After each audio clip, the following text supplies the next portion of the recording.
सबसे पहले तो आप दिमाग में से यह निकाल दो कि रोबोट का मतलब यह नहीं कि जो सिर्फ इंसानों जैसा दिखता है वही रोबोट होता है। रोबोट्स बहुत टाइप के होते हैं। यदि मैन्युफैक्चरिंग इंडस्ट्री में आप जाओगे तो असेंबली लाइन में रोबोट कार को मैन्युफैक्चर करते हैं, वह अलग टाइप के होते हैं। स्मार्टफोन इंडस्ट्री में जाओगे तो स्मार्टफोन को जो बनाते हैं वह अलग टाइप के होते हैं। इसके अलावा ह्यूमनॉइड रोबोट भी होते हैं, जैसे सोफिया को तो आपने देखा ही होगा, जो इंसानों जैसी दिखती है और बोलती भी वैसे ही है। मेल है या फीमेल मुझे पता नहीं। इसके अलावा सबसे बड़ी बात यह है कि आप एक मशीन को रोबोट से कैसे अलग करोगे, कैसे पता करोगे कि यह मशीन है या रोबोट, क्योंकि हर एक रोबोट एक मशीन है पर हर एक मशीन रोबोट नहीं है। For example motor, generator, car, airplane, यह बहुत ही बेहतरीन मशीन है पर यह रोबोट नहीं है। फिर रोबोट कैसे एक मशीन से अलग है। इसके अलावा रोबोटिक्स और आर्टिफिशियल इंटेलिजेंस में बहुत ही शानदार करियर है। यदि आप अपने बच्चों के लिए एक शानदार करियर ढूंढ रहे हैं या फिर अपने लिए, तो इस वीडियो को मेरी तरफ से आप एक सजेशन समझ सकते हो,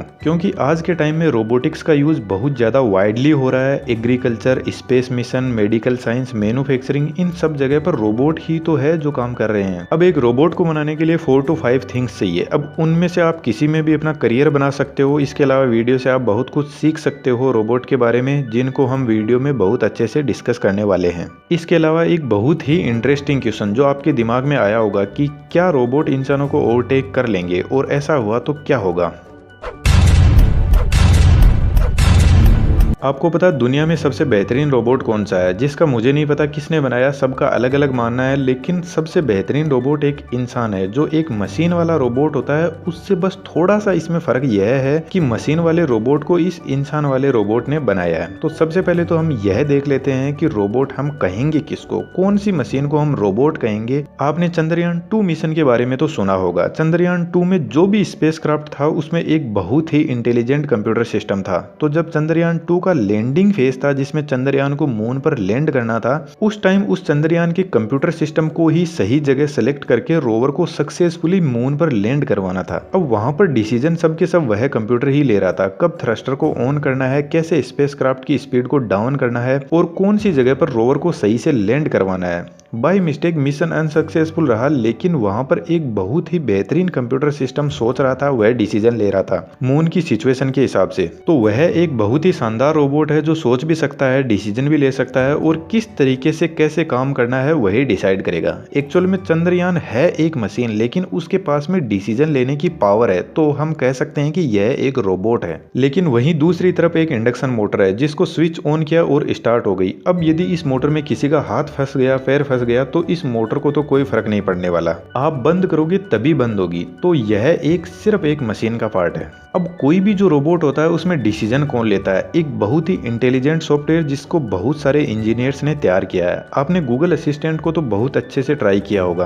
क्या कुछ नहीं पूछा हमने गूगल असिस्टेंट से, लेकिन आप गूगल असिस्टेंट का जो रिप्लाई करने का तरीका है उसको देखोगे तो आप सोचोगे कि यहाँ पर कोई इंसान बैठा है और वह सोच सोच कर हमें रिप्लाई कर रहा है। क्योंकि हम गूगल असिस्टेंट से कई बार ऐसे क्वेश्चन पूछ लेते हैं तो यह इतना इंटेलिजेंट तरीके से जवाब देता है कि जैसा हम गूगल असिस्टेंट से सुनना चाहते हैं वैसा जवाब नहीं देता, उसको घुमा फिरा के बहुत ही अच्छे से जवाब देता है। तो यह तो हो गई आर्टिफिशियल इंटेलिजेंस, जिसको हम कंप्यूटर का दिमाग कह सकते हैं, और इसके पीछे एक सॉफ्टवेयर है जो बहुत ही बेहतरीन तरीके से काम कर रहा है। अब गूगल ने इस असिस्टेंट वाले सॉफ्टवेयर को कितनी परमिशन दी है, यह किस तरीके से जवाब देगा, यह सब कुछ सॉफ्टवेयर डिसाइड करता है। और एक तरीके से उस सॉफ्टवेयर को परमिशन दी गई है कि वह कितना बोल सकता है और क्या क्या बोल सकता है। जैसे हमारे इंसानों की प्रोग्रामिंग कैसे होती है, जब एक बच्चा पैदा होता है तो हम उसको सिखाते हैं कि क्या बोलना है, क्या नहीं बोलना है, किस चीज को क्या कहते हैं। इस तरीके से एक बच्चे की प्रोग्रामिंग होती है। तो ठीक कंप्यूटर की भी प्रोग्रामिंग इसी तरीके से होती है, जिसको हम सॉफ्टवेयर कहते हैं। और यदि वह बहुत ज्यादा इंटेलिजेंट है तो हम उसको आर्टिफिशियल इंटेलिजेंस कहते हैं, जो खुद सोच सकता है और डिसीजन ले सकता है। इस सॉफ्टवेयर को बहुत सारे आईटी और कंप्यूटर इंजीनियर मिलकर बनाते हैं, जो किसी एक प्रोग्रामिंग लैंग्वेज में लिखा जाता है, लाइक जावा। अब गूगल असिस्टेंट हमारे फोन में तो बैठा नहीं है, हमारा फोन तो हमें सोच सोच कर रिप्लाई करता नहीं है। तो गूगल असिस्टेंट कहीं पर तो होगा, कहीं पर तो एग्जिस्ट करता होगा। हमारे फोन के थ्रू तो यह सिर्फ बोलता है। तो इस सॉफ्टवेयर को एक बॉडी चाहिए जिसके थ्रू ये बोल सके और जिसके थ्रू अपनी अपने एक्शन को परफॉर्म कर सके, जिसमें रन कर सके, तो उसके लिए हमारा कंप्यूटर होता है। जैसे हमारी बॉडी है उसी तरीके से सॉफ्टवेयर के लिए कंप्यूटर एक बॉडी है जिसको वह यूज करता है। अब कंप्यूटर ज्यादा कुछ नहीं जानता, लेकिन जिसके अंदर वह सॉफ्टवेयर चल रहा है वह सब कुछ जानता है। उसको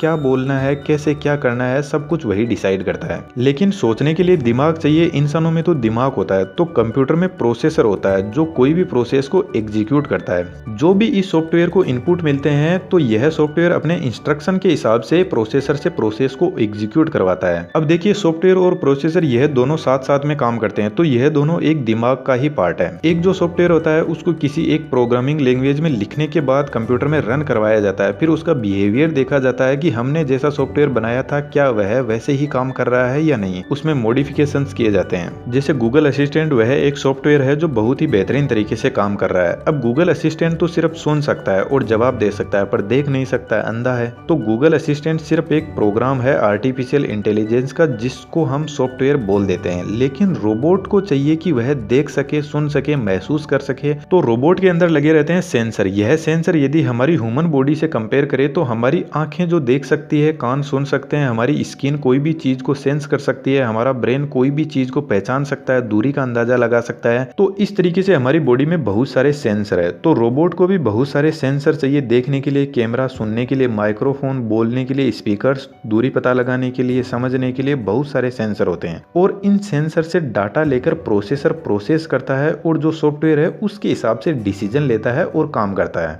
चलो, हमारा रोबोट देख सकता है, सुन भी सकता है, सेंस भी कर सकता है, लेकिन हमारे इंसानों में चलने के लिए बोन्स है और बोन्स को मसल्स का सपोर्ट है। तो यह चलने फिरने की एक्टिविटी के लिए रोबोट को चाहिए मोटर, पिस्टन, व्हील्स, गियर्स, जिनकी हेल्प से रोबोट अपना मूवमेंट कर सके। और इसके बाद में last and final thing, robot को चाहिए पावर सोर्स। हमारे इंसानों में पावर का सोर्स क्या है, कमेंट में जरूर बताना। यदि आप खाना रिप्लाई करने वाले हो तो एक बार थोड़ा सोच लेना, क्योंकि जब कोई हेल्थी पर्सन की नेचुरल डेथ होती है तो क्या वह भूख की वजह से होती है? नहीं, उसमें एनर्जी तो होती है, फिर भी उस पर्सन की डेथ हो जाती है। तो क्वेश्चन बड़ा ही इंटरेस्टिंग है, जवाब जरूर से देना। हमारे ह्यूमंस में पावर का सोर्स क्या है? सही आंसर तो मुझे नहीं पता है, लेकिन जिसके आंसर को सबसे ज्यादा लोग पसंद करेंगे उसको मैं पिन श्योर ही करूंगा। तो यह पावर रोबोट को मिलती है बैटरी, एयर और वाटर से। अब यह मत सोचना कि हवा से रोबोट सांस लेता होगा या पानी पीता होगा। रोबोट एक मैकेनिकल डिवाइस है, तो उसको कूल करने के लिए पानी और हवा की भी जरूरत पड़ती है, तो वह भी उसके एक पावर सोर्स है। तो इस तरीके से एक सॉफ्टवेयर, बहुत सारे मैकेनिकल पार्ट जैसे मोटर, गियर, बहुत सारे सेंसर और पावर का सोर्स मिलकर एक रोबोट को कंप्लीट करते हैं। लेकिन यह सब के सब एक साथ सिंक्रोनाइज होना जरूरी है। यह सब अलग अलग होंगे तो एक रोबोट काम नहीं कर सकता। अब यहाँ पर सॉफ्टवेयर इंजीनियर सॉफ्टवेयर को डिजाइन करता है, मैकेनिकल इंजीनियर बॉडी को तैयार करता है, इलेक्ट्रिकल इंजीनियर मोटर्स के काम को संभालता है, इलेक्ट्रॉनिक्स इंजीनियर सर्किट डिजाइनिंग के जैसे कामों को संभालता है। तो यहाँ पर बहुत सारे इंजीनियर्स की टीम मिलकर काम करती है एक रोबोट को बनाने में।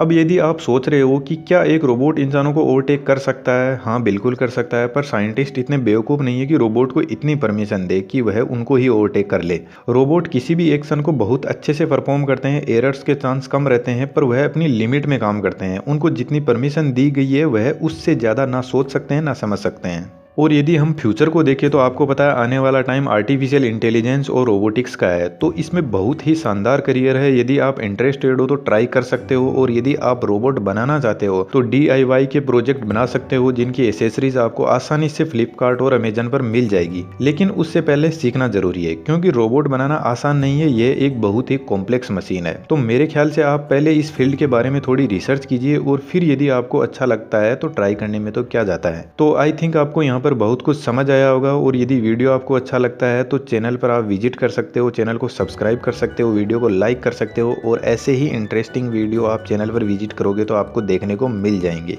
Thank you.